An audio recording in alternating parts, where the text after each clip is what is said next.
What's going on, everybody? This is Poem here with Late Night Gaming, and I'm going to go ahead and show you guys my Bo-Katan deck. This is a set 2 deck that I've been working hard to kind of perfect the list and make a bunch of tweaks and kind of get it to where it's humming pretty well here.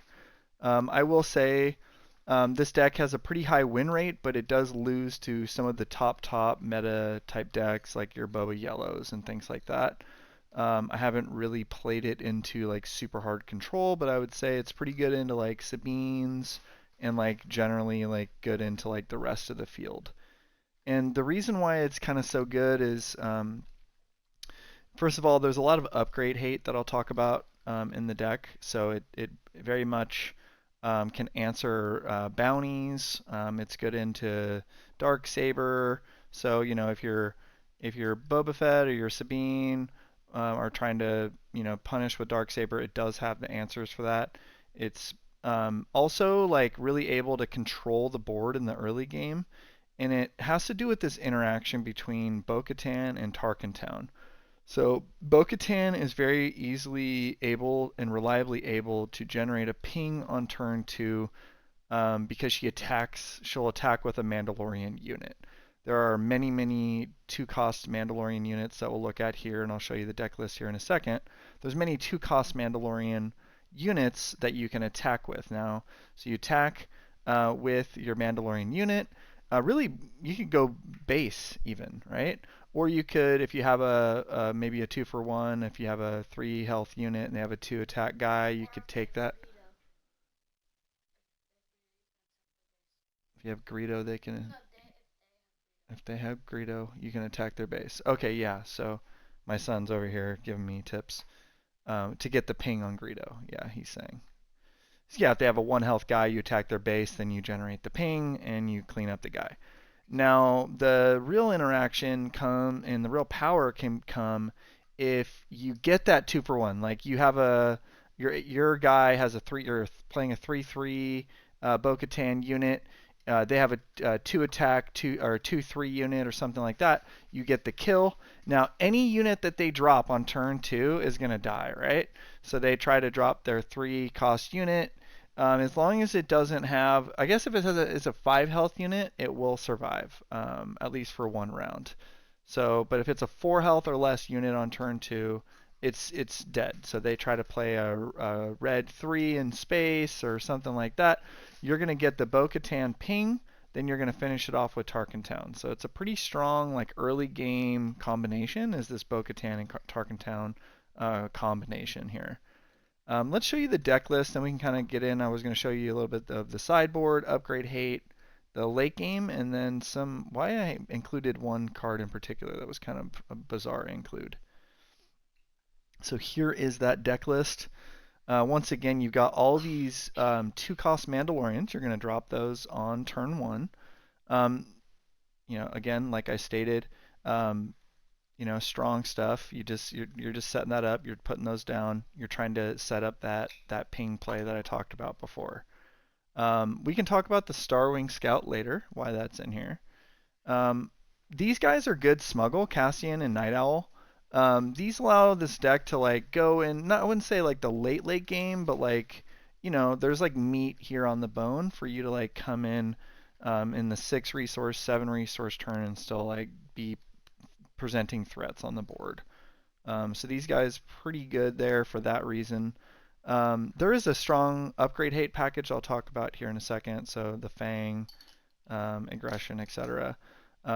You've got this Mandalorian warrior. He's pretty strong because he can follow up your first turn play with that experience token on your guy. Maybe set up a 2-for-1 or something like that, like we had talked about before. K2 just pretty much goes in every deck. Red hero, strong guy. You got some late game Mandalorians here. So you've got Koska Reeves and the Clan Challengers. We will talk more about the Clan Challengers later. Koska Reeves, she's just kind of filler in there. She's a 4, that 4 resource turn is a little funky usually. It's hard to find exactly, maybe she's a flex spot. Maybe she doesn't have to be in there. She's kind of susceptible to getting bounced by cunning and things like that. So maybe we tweak here to try to deal with that.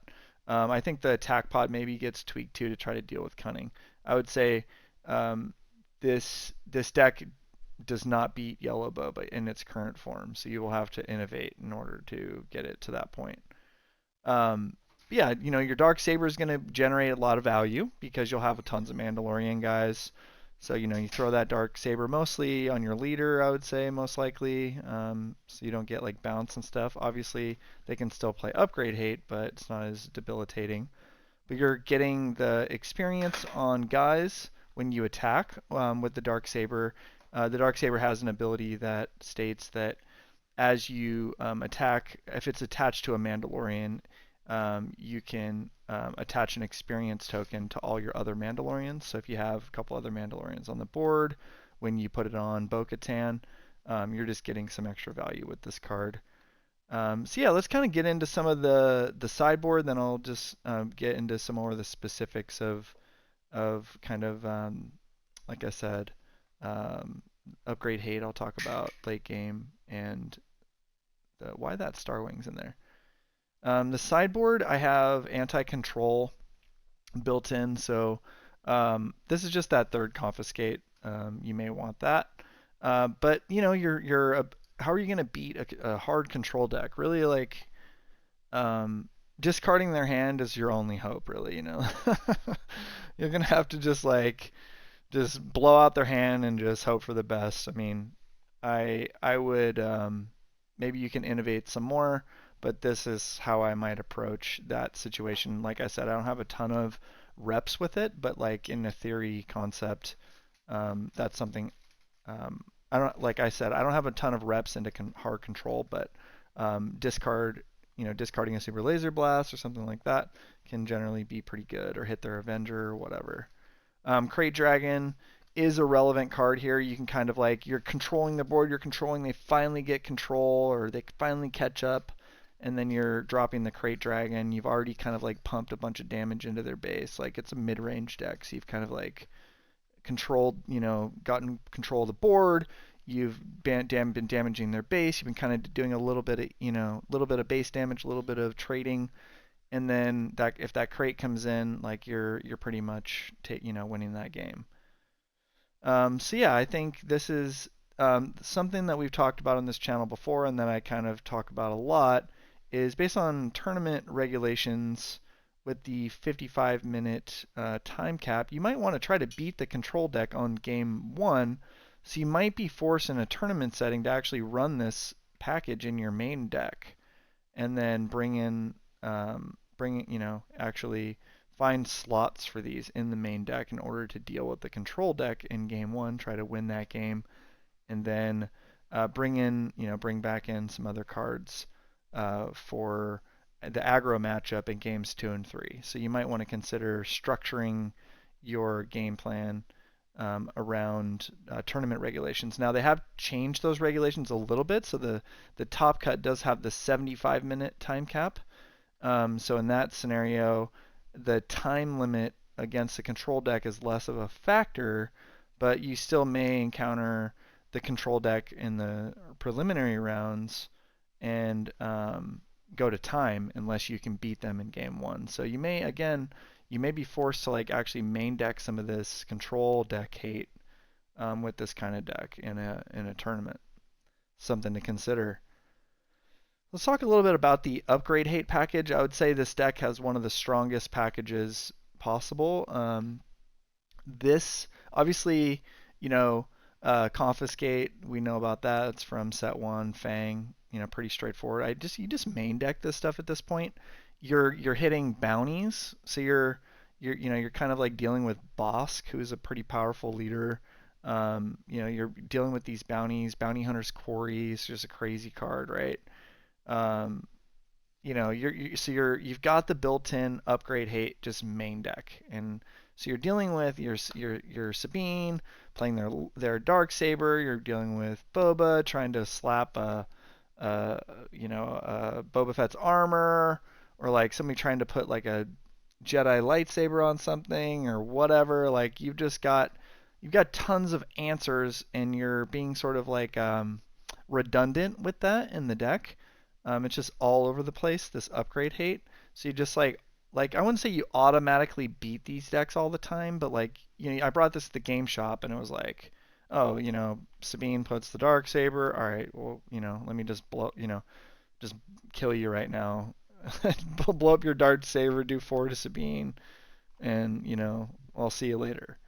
So there's a lot of power here in dealing with what I consider to be a pretty strong strategy these days, which is playing bounties or playing upgrades. So you completely lock that stuff down. Now, the Ketsu is also perfect in that regard, in that she has this, when you damage the base, she defeats an upgrade that costs two or less. So that's just like, she's already like a pretty playable character outside of that. She's a two cost 3/2, Saboteur, Mandalorian. Like you're good to go. But then you just get this like bonus kind of ability with her to just clear off those bounties or whatever. So I would say that she's a nice addition to this upgrade hate package. Pretty strong upgrade hate package. And if upgrades are getting you down, definitely give this a try. Now I would say this deck has a fairly strong late game. Now obviously your Poe Dameron is not being ECL'd in, but he still presents a question to your opponent, like, do you have a way to kill this right now on turn 4 on the 5 resource turn? Do they have an ability to kill a 6 health, 6 attack unit? If not, then he's doing really good stuff for you. Again, he's defeating upgrades as well. Should add him to the previous discussion there. But yeah, he's very powerful. One of the best legendaries here in set 2. Your attack pod can kind of come in and finish stuff up. But a really strong play that I like is the interaction between aggression and clan challengers. Again, clan challengers is a Mandalorian, so my son says, "Why is keep fighting not in your deck?" I think Poem Jr. that the reason it's not in there is that it's just a little bit too cute. You have just like the one card that you're targeting for it, and it's just not quite enough. But this is a very powerful card. So this guy attacks for 6. You can ready it with aggression and attack for 6 again. So this is like a very much a when the clan challengers hits the table. Again, it's one of those things. It's like, can you kill this thing or not? Like, can you kill this or not? And if the answer is no, it's going to be, you're going to be in, potentially in for a world of hurt when this guy hits you for 12 on the next turn. So definitely something to consider. Mm-hmm. Yep. So pretty strong stuff here in the late game. So again, this is not a full-on like aggro deck. It's like that mid-range. It can kind of compete in that mid-range. It can, really kind of, it can go a little longer and deeper than your conventional aggro deck. Pretty strong late game interactions that can occur. All right, so then why is this Starwing Scout in there? Well, I've had games where this lurking TIE Phantom, just like there's literally no answers to it. Now, what these guys are doing is and gals, is they're trying to pump their lurking TIE. So, they play the lurking TIE, then the next turn they play a TIE Advanced, or they're playing Tarkin, and then they pump it to a 3/3. And you just like, if they play that TIE Advanced, let's say, on the next turn, what are you gonna do? Like, how are you supposed to stop that with this deck? You don't have a way to stop that. You will lose that game most likely. It's just this TIE Phantom just got out of control, and now all of a sudden you have no answer. So the Starwing Scout is just kind of a necessary like tech that I guess I'm trying out here to deal with that interaction. It's just like, all right, they play Lurking Scout, you drop a Starwing Scout, or they play the Lurking Phantom, you drop the Starwing Scout. No matter what they do to that TIE Phantom at this point, you're just going to be able to trade into it or whatever. It's just literally this Lurking TIE Phantom is creating quite the puzzle for this type of deck to deal with that card. It doesn't have like, we don't have like Space Ambush, we don't have like the make an opening option. you'll just find like there's no way to really deal with this card other than, limited options such as Starwing Scout. Now, if you have other ideas for how to deal with Lurking TIE Phantom other than Starwing Scout, definitely put it in the comments so that we can, I can learn more about it, and implement that in my gameplay going forward. So guys, thank you for watching. I am going to be trying to do more deck techs and things like that for you guys coming up here. Sorry I've been kind of like out of the loop with making content lately, but I hope you guys got some value out of this and hope you'll try this one out. Hey buddy. All right. If you made this far, you are my hero. Thank you.